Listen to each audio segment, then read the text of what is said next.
pemerintah Kabupaten Jayawijaya kurang diperhatian. Semua ujung-ujungnya perut. Oh, Orang semua butuh makan. Di sini bukan tempat rawan, di sini aman. Kemarin tuh isu yang tidak benar. pengabdian seorang prajurit baru terhenti manakala dia tidak bisa lagi mendengar tembakan salvo di sampingnya.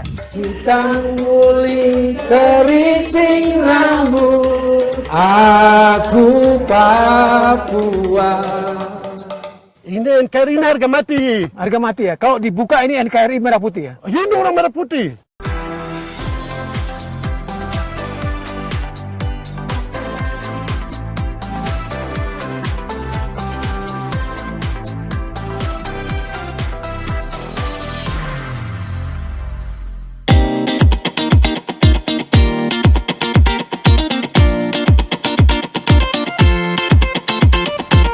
Perjalanan kami mulai di malam hari menuju Indonesia Timur.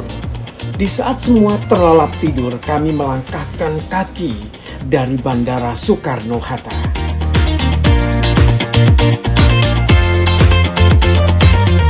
Lima jam perjalanan dari Jakarta, sampailah kami di Bandara Sentani Jayapura, Papua di pagi hari. Sobat YPP, saat ini saya sudah berada di Jayapura.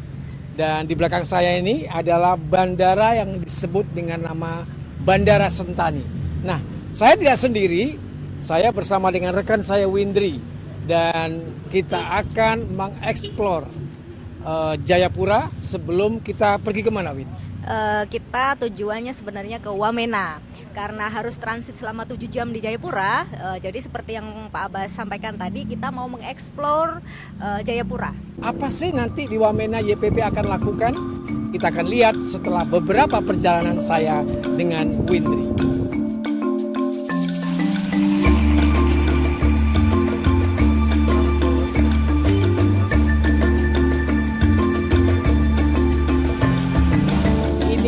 Kita akan memulai perjalanan untuk mengeksplor apa saja yang menarik Jayapura sebelum kami sampai di Wamena. Dan tentunya ini akan menjadi perjalanan yang sangat menarik karena kita akan mengunjungi tempat-tempat yang orang lain sebutkan, orang lain kenal. Kalau belum ke tempat-tempat ini, belum ke Jayapura. Dan kita akan lihat apa saja yang menarik di Jayapura. Tempat yang layak dikunjungi di Jayapura, Bukit Makatur. Tempat ini adalah tempat yang sangat eksotik. Di tempat ini kita bisa melihat banyak hal di kota Jayapura. Dan orang bilang, belum ke Jayapura kalau belum ke tempat ini. Tempat ini namanya Markatur. Nah, Win, coba jelaskan ke Sobat YPP, Markatur itu apa? Ya, Sobat YPP, Markatur ini berada di ketinggian sekitar 325 dari permukaan laut. Di sini kita bisa melihat kota Jayapura. Di belakang saya terlihat Danau Sentani yang sangat indah. Wow. Kemudian juga terlihat aktivitas bandara. Kemudian juga terlihat kota Jayapura sendiri yang sangat indah dan luar biasa.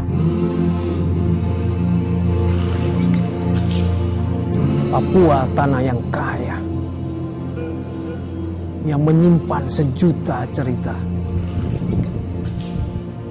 Di puncak bukit ini terdapat situs sejarah peninggalan Perang Dunia Kedua, yaitu Tugu MacArthur.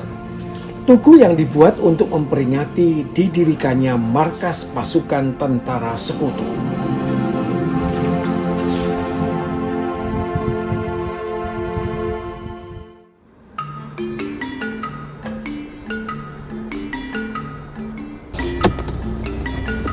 Wow, panas. Coba lihat di belakang saya. Pemandangan yang sangat bagus banget. Danau yang sangat tenang. Ini salah satu ikon yang ada di Jayapura yang layak dikunjungi Sobat ini. Nah, di atas sana itu. Nah, kita akan coba lihat ya. Nggak seberapa, Pak.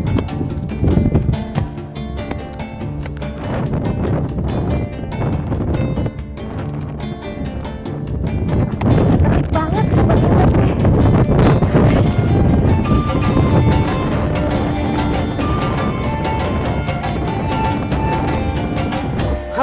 saya cukup gos-gosan naik. Terengah-engah nafas saya naik ke tempat ini. Nah, ini adalah tempat yang disebut Bukit Tugu Kuwiri. Di sini rupanya Bukit Kuwiri ini disebut orang di sini sebagai Bukit Teletubbies. Nah, sobat saya Windri bersama dengan saya di sini. Kenapa Win disebut dengan Teletubbies, Win? Disebut dengan Teletubbies ya Pak ya. Ini di belakang kita ada bukit yang seperti di film kartun Teletubbies Pak, itu tampaknya Pak. Jadi nongol-nongol gitu ya? Ya betul, ada bukit-bukit di antara ini. Terus kemudian bukit ini juga masih berdekatan dengan danau Sentani yang lumayan cantik. Wow. Jadi Sobat YPP, tadi seperti dijelaskan rekan saya Windri, kenapa disebut Bukit Teletubbies? Karena memang bentuknya berbukit-bukit. Seperti kalau kita nonton film Tabis, nongol di belakang bukit, cedung gitu, dan dia bilang berpelukan. Nah, itu yang disebut dengan tempat ini sebagai Bukit Teletubbies. Dan di sebelah kiri saya masih terhampar luas pemandangan yang sangat eksotik. Danau Sentani yang tidak akan terlupakan.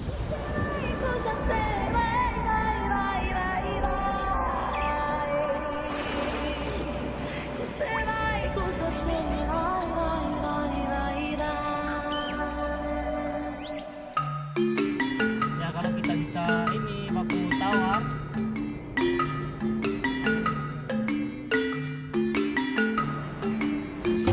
Nah, inilah perjalanan kami berikutnya.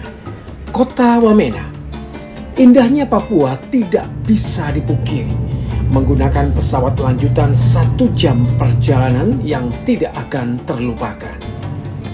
Wamena, kota dengan sejuta cerita, di mana Yayasan Budi Amal Peduli Kasih YPP SCTV Indosiar memulai kegiatan sosial operasi katarak dan pembagian sembako. Sobat YPP, saat ini saya sudah sampai di Wamena. Nah, ini adalah perjalanan yang akan menjadi tujuan YPP berkegiatan di Wamena selama beberapa hari. Nah, saya dengan rekan Windri. Windri, kita ngapain aja di Wamena? Kita di Wamena ini mau mengadakan bakti sosial pembagian sembako dan juga bakti sosial operasi katarak Pak Abbas. Operasi katarak? Ya. Artinya kita bawa dokter ya? Ya betul Pak Abbas. Nah, ini ada dokter dari Perdami. Dokter Geraldi dari mana dok? Perdami mana dokter? Dari Sulawesi Selatan. Dari Sulawesi Nah, Selatan. ini adalah dokter dari Perdami, Sulawesi Selatan. Sobat YPP, nantikan selanjutnya kegiatan kami di Wamena.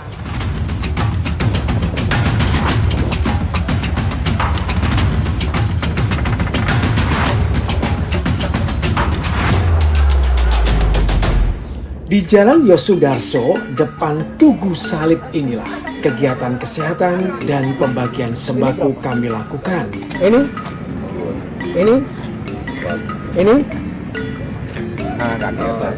Hah? Ini? Kayaknya mirip buka. Mama ada sembako ya. Ada macam-macam di sini.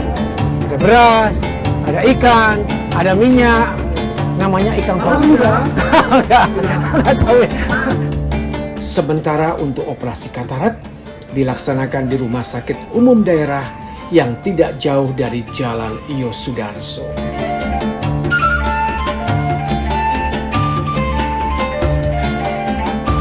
Bapak tunggu sebentar di situ, nanti suster keluar panggil nama, sama-sama pergi ke kamar operasi, ya?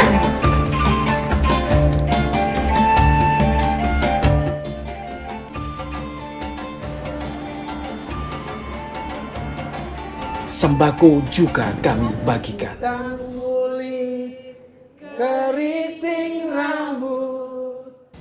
Raut wajah bahagia yang menunggu segera bisa melihat terang. Ayo, siapa yang tahu lagu ini?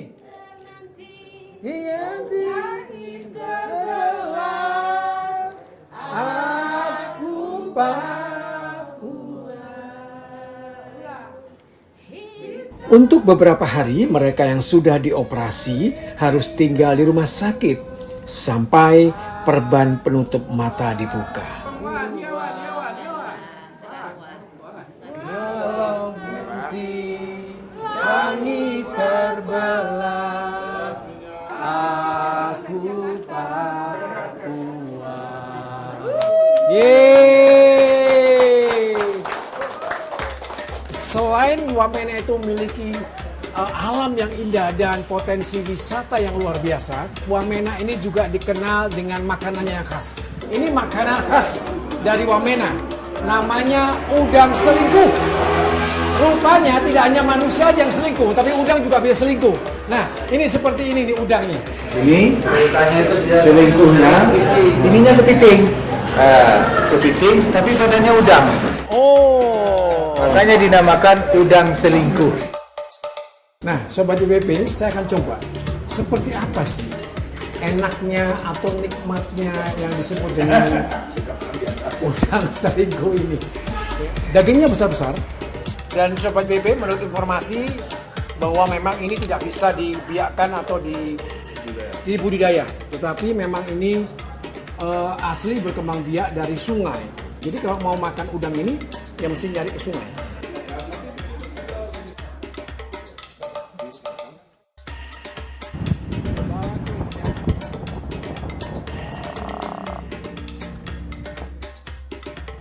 Saya berada di satu tempat yang sangat eksotik, yang begitu menawan. Nama tempat ini adalah Lembah Baliem. Keren! Dan di belakang saya adalah kita bisa melihat seluruh kota yang ada di Wamena. Dan ini pemandangan yang sangat eksotik. Dan semua orang pasti merindukan tempat ini yang begitu indah. Nah, di samping kanan saya ada Maijen Dr. Daniel Chen. Di sebelah kanan ada Letkol Athenius Murib. Pria yang di samping kanan saya ini adalah pria hebat. Boleh memperkenalkan diri, Bapak? Wah. Nama saya Hengki Selo, Kepala Suku Kabupaten Jayawijaya, Kepala Kampung Kabupaten Jayawijaya, Papua Pegunungan.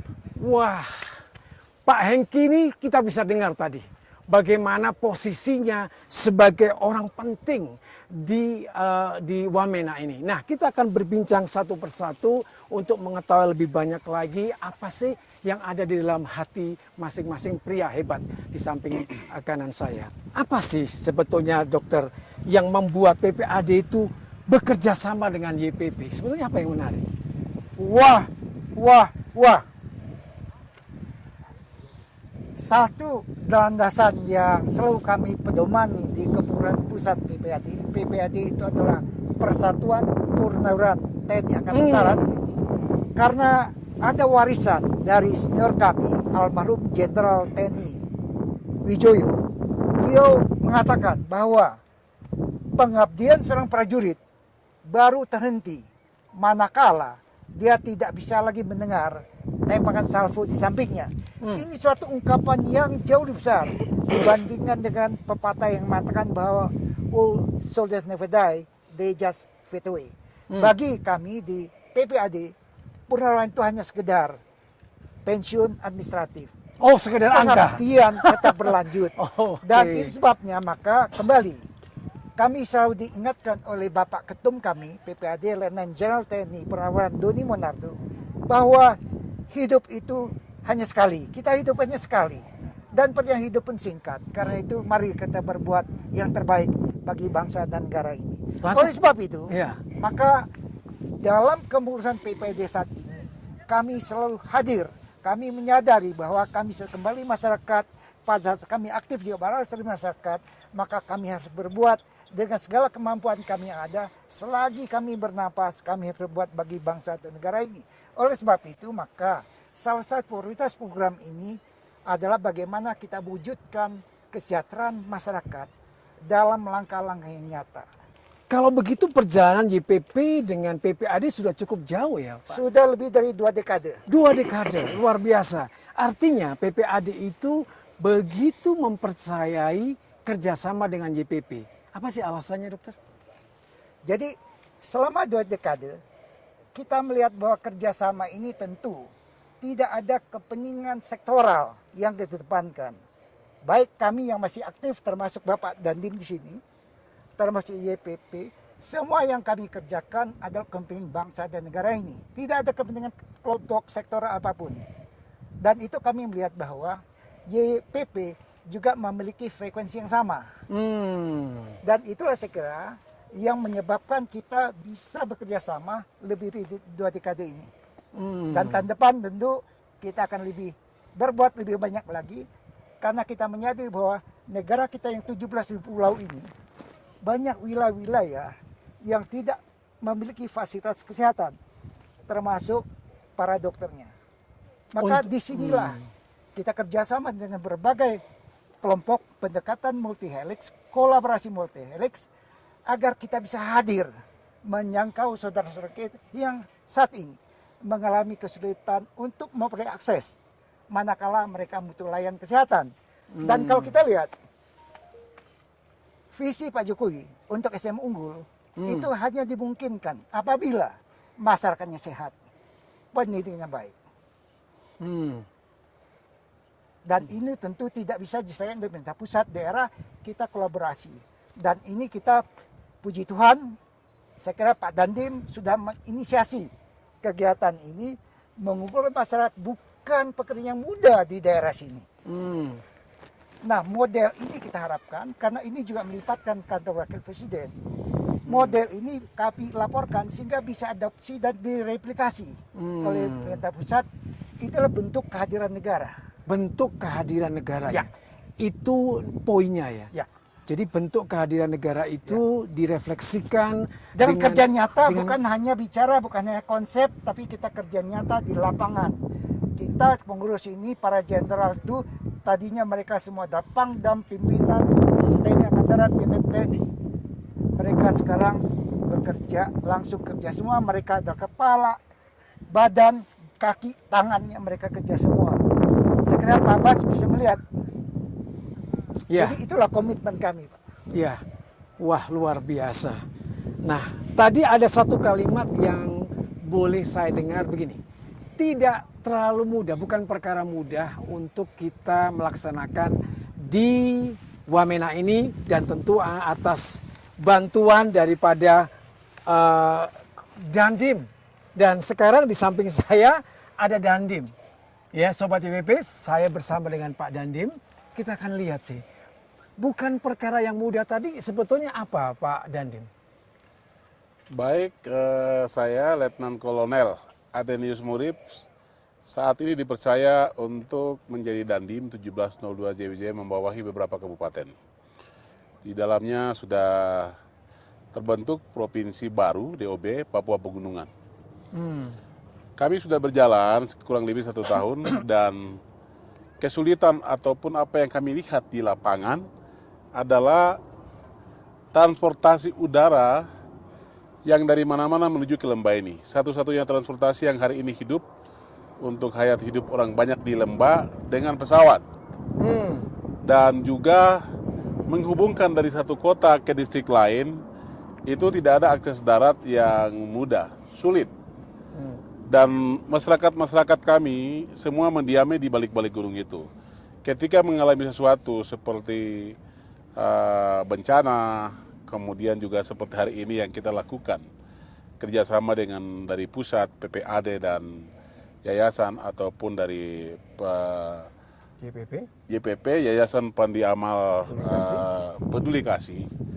Kita laksanakan ini sudah jauh hari kita hubungi untuk datang, sehingga dari jauh-jauh di balik gunung sana kita bisa melihat ada beberapa distrik di sana. Kami jemput, ada yang lewat darat, yang tidak bisa lewat darat seperti di balik tempat kita berada ini, satu distrik yang namanya distrik Trikora. Jadi mereka tinggal di balik-balik bukit? Bukan bukit lagi Pak, Di balik gunung? tapi di balik gunung tinggi di sana. Untuk jalan kaki bisa sampai 1 minggu. Ada helikopter yang mungkin kalau operasional mereka bisa naik helikopter ke sini. Karena belum bisa ada akses darat. Dan memang di balik puncak Trikora yang terkenal itu, di balik di situ. Ada beberapa tempat, sebagian bisa lewat darat kami jemput. Bakti sosial yang unggul yang dilaksanakan diterima saat ini sudah ke-6 kali mungkin Pak Daniel. kenapa operasi mata katarak yang banyak pasiennya di sini? Ya. Karena kultur kehidupan kami orang Papua pegunungan itu hidup di honai-honai.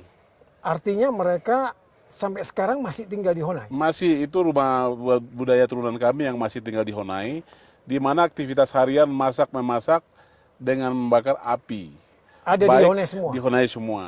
Baik yang aktivitas umum adat wilayah di luar sebagai kegiatan aktivitas umum maupun pribadi-pribadi di rumah tangga masing-masing bakar masak semua dengan asap, dan asap itu berkeliling, tidak ada ventilasi keluar.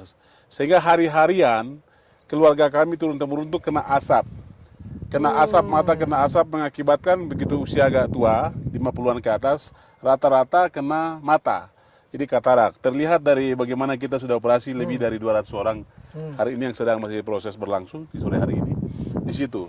Dan dari hasil ini kita melihat tentunya di waktu-waktu yang akan datang bisa direncanakan lagi dengan PPAD, juga dengan YPP, Yayasan Pandi Amal Peduli Kasih, SCTV, manapun semua yang di Jakarta bisa berbuat lagi untuk, saya yakin dan percaya masyarakat saya di balik-balik gunung masih banyak yang membutuhkannya. Pak Tanius sebagai putra daerah dan akhirnya memimpin daerah, dan Wamena ini kan berapa kali sedikit ya ada goncangan. Sebetulnya apa sih Pak yang menjadi masalah dari sedikit goncangan itu? Goncangan dalam arti keamanan atau goncangan dalam arti keamanan. Oh, keamanan, ya baik. Sebagai putra daerah kan pasti memahami banget karakteristik daripada warganya. Betul. Hari ini setelah saya menjabat Dandim di sini 1 tahun dan melihat kenapa bisa gejolak tinggi. Karena memang semua ujung-ujungnya perut. Oh. Orang semua butuh makan. Sementara untuk mencapai butuh makan itu di sini harga beli sangat mahal. Bayangkan harga yang di Jayapura dengan di sini sangat mahal sekali. Orang banyak yang pengangguran tidak bekerja, harga daya saing tinggi. Sehingga memang kehidupan itu membuat hidup itu keras untuk bisa memenuhi kehidupan, bisa makan dan bisa minum. Apalagi ditambah dengan mungkin peredaran uang dalam hanya satu sumber dari APBN dan APBD. Tidak ada perusahaan-perusahaan besar yang bisa orang bekerja, peredaran uang besar, itu mungkin bisa membuat kita bersaing. Tetapi karena semuanya tadi seperti kita sampaikan, segala sesuatunya naik pesawat kemari dengan tingkat kemahalan harga yang cukup tinggi, daya belinya harus dengan berjuang, sehingga di situ menimbulkan banyak masalah masyarakat sosial. Saya pikir itu. Jadi intinya adalah bahwa gesekan yang selama ini terjadi sampai berujung ya katakanlah kekerasan itu semua berawal dari perut ya. Saya pikir itu analisa saya pribadi ya. Mungkin itu perlu kajian dengan orang-orang hebat, tetapi dari kacamata saya, selama saya menjabat 1 tahun itu saya melihat di situ. Nah, kalau yang tadi ya katakanlah kita tahu bahwa semuanya seringkali ada goncangan sedikit dari KKB dan sebagainya. Itu apakah menjadi salah satu faktor di mana membuat masyarakat tidak nyaman? Kalau terjadi ya, tapi sebelum saya masuk. Jadi ketika saya menjabat 1 tahun ini, saya lihat tidak ada orang ketakutan karena ada ancaman atau apa, tidak. Kita membuat untuk Wamena dan sekitar ini damai, mari kita hidup bangun bersama. Sehingga sejauh ini mungkin bisa ditanyakan Pak Heselo, Pak Hengkeselo kepala suku dan lain, bagaimana kondisi perkembangan selama akhir-akhir ini di kota Wamena. Jadi dengan adanya kegiatan sosial bagi sembako dan layanan kesehatan itu menjadi kegiatan yang sangat positif ya di Wamena ya. Sangat positif sekali, kita bisa melihat yang beramai-ramai berobat. Ada yang tidak sakit, tetapi karena ada bantuan kita untuk sembako, sehingga supaya ingin mendapatkan sembako, wah sakit sedikit saya berobat. Nah itu bagus, ide yang kita munculkan, sehingga semua yang datang ini datang berobat, dikasih obat, vitamin sehat, kemudian sembako dikasih. Itu bagus sekali, positif. Baik. Nah, Sobat YPP, pria di samping saya ini juga asli dari Wamena dan dari Lembah Baliem, dan Pak Hengki ini keluarga kita yang ada di sini, beliau akan bercerita sebetulnya apa sih yang terjadi sebagai kepala desa, sebagai kepala suku yang selama ini berjuang keras untuk mempertahankan kesejahteraan dan membuat Lembah Baliem ini aman. Pak Hengki, apa kabar? Wah. Baik, Pemirsa, wah itu selalu diungkapkan oleh teman-teman sahabat kami yang ada di Papua, yang ada di Puncak Jaya, yang ada di Wamena. Ini sebagai bentuk persahabatan yang artinya terima kasih. Nah, sebetulnya Pak Hengki, apa sih yang terjadi sebetulnya kalau kita melihat sebetulnya dari masyarakat akar rumput di bawah? Masalah itu sebetulnya apa sih? Apakah benar seperti diungkapkan Pak Dandim tadi, Pak Athenius, bahwa itu karena masalah perut? baik. Terima kasih. Itu sangat benar. Saya ucapan terima kasih kedatangan BPAD. Saya ucapan terima kasih karena sudah lihat dengan mata. Kami orang lumpuh, orang cacat, semua sudah saksikan di Wiau Silimo. Itu karena pemerintah Kabupaten Jayawijaya kurang diperhatian. Belum, dari pelosok-pelosok ini belum datang. Belum datang itu, karena pemerintah kurang perhatian. Sehingga kami punya seluruh masyarakat Papua Pegunungan yang orang cacat mata, sakit, semua ini baku tumbuk semua. Sepertinya macam kami ini tidak ada pemerintah. Jadi artinya bahwa pemerintah kurang memperhatikan lebih banyak lagi ya kepada teman-teman keluarga saudara kita yang ada di Wamena bahkan di Lembah Baliem ini ya. Sangat benar. Pemerintah sekarang ini yang ada Kabupaten Jayawijaya dalam hal ini Bupati Jayawijaya ini tidak pernah perhatian serius pembangunan Kabupaten Jayawijaya dan kesejahteraan masyarakat Kabupaten Jayawijaya dan Papua Pegunungan. Ini satu kelemahan besar. Maka itu kami minta jangan besok jadi bupati dan gubernur, jangan orang pendatang. Jangan orang Serui, jangan jadi bupati di sini.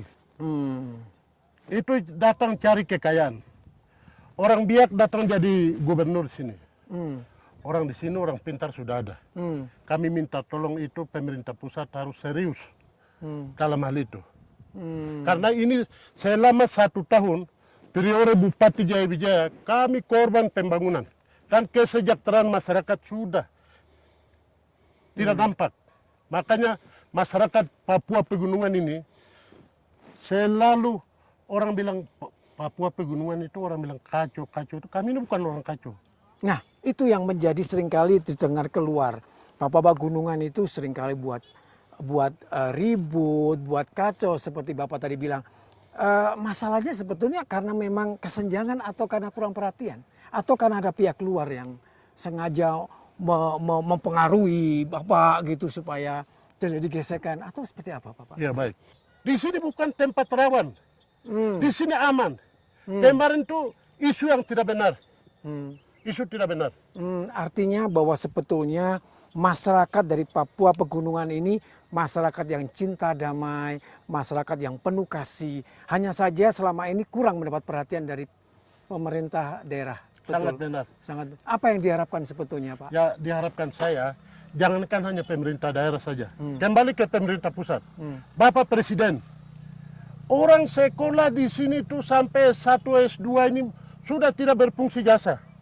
Umur sudah lewat. Tidak pernah perhatian penerimaan PNS.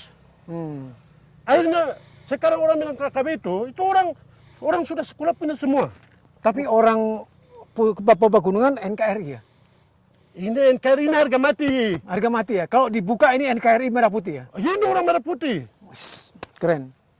Ya. Orang merah putih. Jadi minta tolong kepada Bapak Presiden buka seluas-luasnya PNS, khusus orang Papua. Jangan seluruh Indonesia. Tapi kalau misalnya, mohon maaf nih Bapak, kalau misalnya memang dibuka seluasnya untuk Papua pegunungan, kan orang Papua juga harus belajar, harus meningkatkan skill supaya mereka bisa bekerja di pemerintahan. Yang selama ini kan, mohon maaf, yang selama ini kan dikenal orang Papua itu kurang rajin. Apakah seperti itu? Apakah persepsi seperti itu benar? Ya, kurang rajin itu dalam rangka apa? Dalam hal apa? Kurang rajin. Dalam hal pekerja misalnya. Ya, pekerjaan. Pekerjaan itu orang setiap hari itu pekerjaan itu namanya untuk hidup. Jadi siapa yang tidak pernah bekerja? Itu orang di mana-mana semua orang bekerja. Kami persoalan besar yang terjadi apa yang tadi saya sudah sampaikan.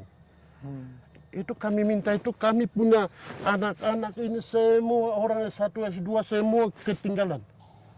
Tidak pernah korban.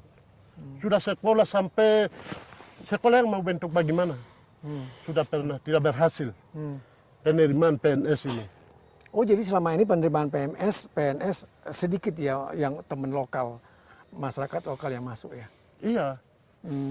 Jadi Itu kenapa? Karena memang kurang skill atau kurang kepandaian atau karena memang tidak mampu bersaing dengan yang lain? ya, baik. Kurang pandai itu orang di mana-mana itu semua orang punya kemampuan. Siapa bilang dia tidak punya kemampuan? Semua orang semua pandai.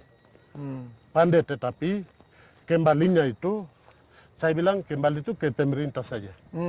Ke pemerintah.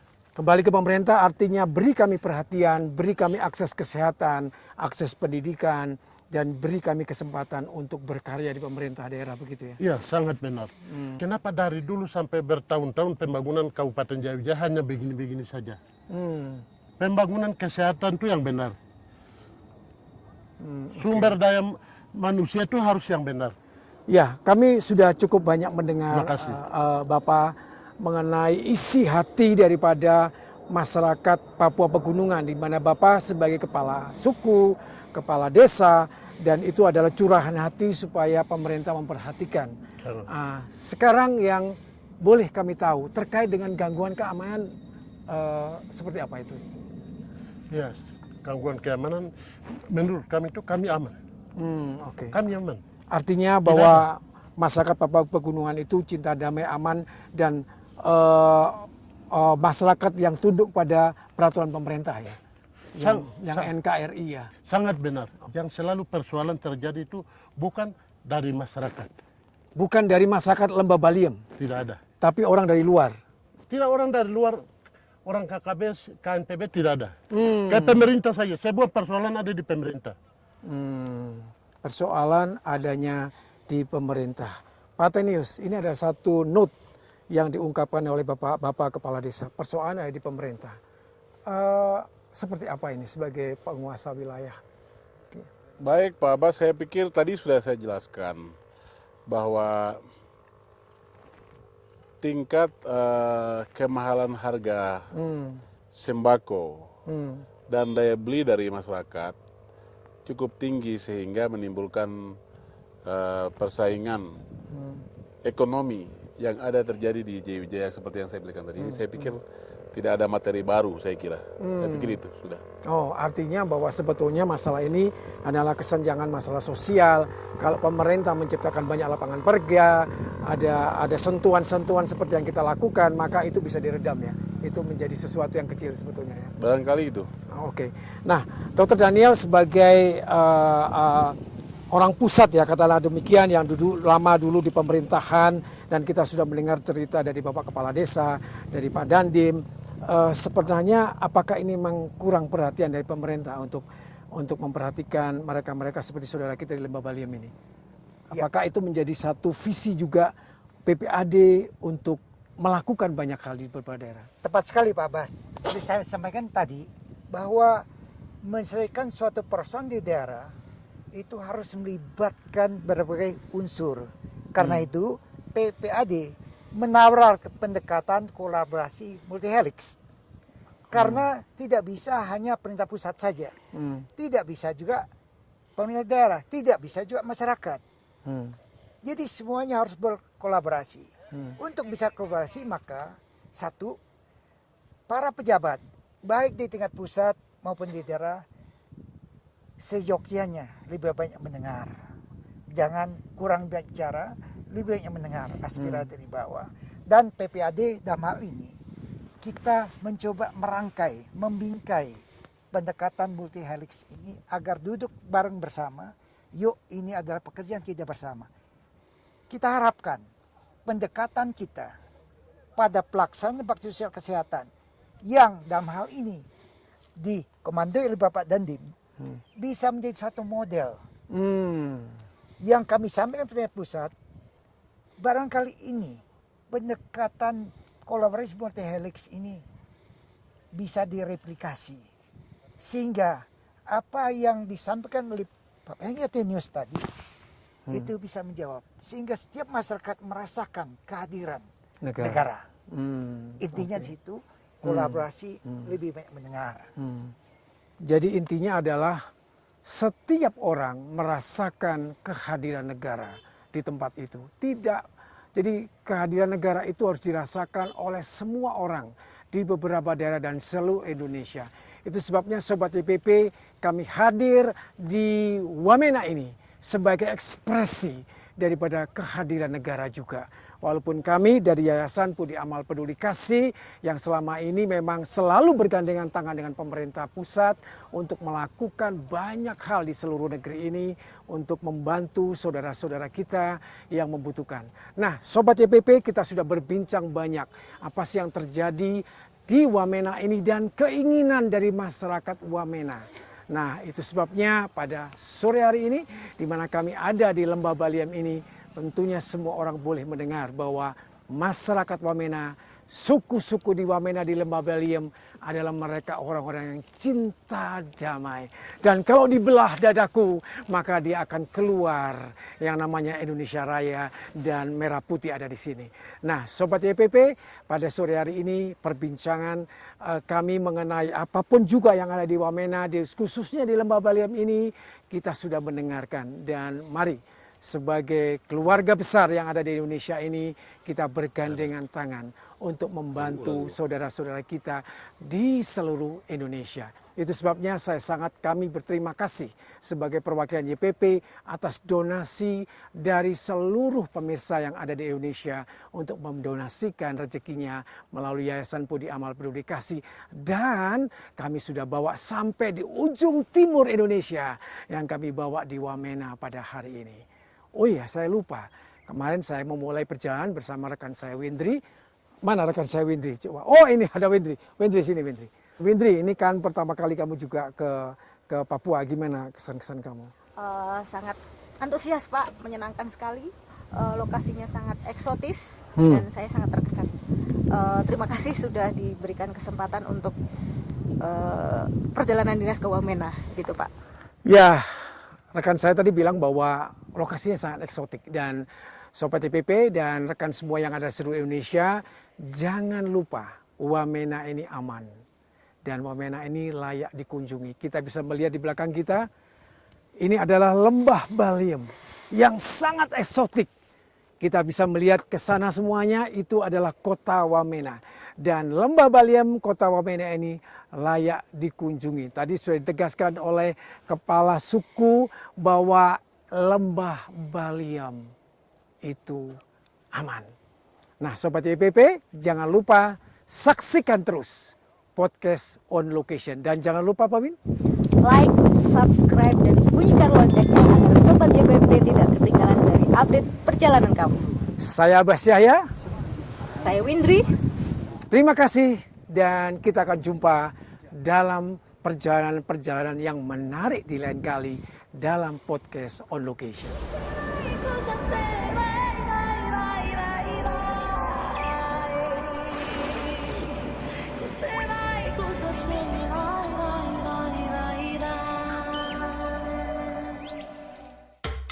Rumah mereka terlalu jauh sehingga mereka harus beristirahat untuk sementara. Kalau mereka jalan kaki bisa sampai 3 hari. Ini adalah sebuah karya seni yang sangat tinggi. Kita akan menyaksikan bagaimana mereka masih mempertahankan adat mereka dan hidup seperti sekian ratus tahun yang lalu, seperti nenek moyang mereka.